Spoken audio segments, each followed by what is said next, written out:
Hello! Welcome po sa 40 Garden. Ang araw ngayon, May 4, 2026. Meron akong i-share sa inyo. Ito yung halaman na peace lily. Ituturo ko sa inyo ang mga bahagi ng halaman na ito, yung peace lily. Ito yung bulb niya. Ito yung mga ugat niya. Ito yung mga stem niya. Ito yung mga dahon niya. At ito yung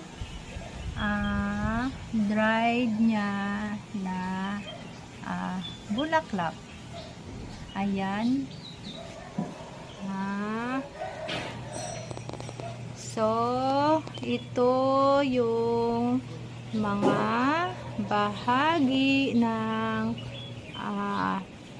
peace lily na halaman. Ayan.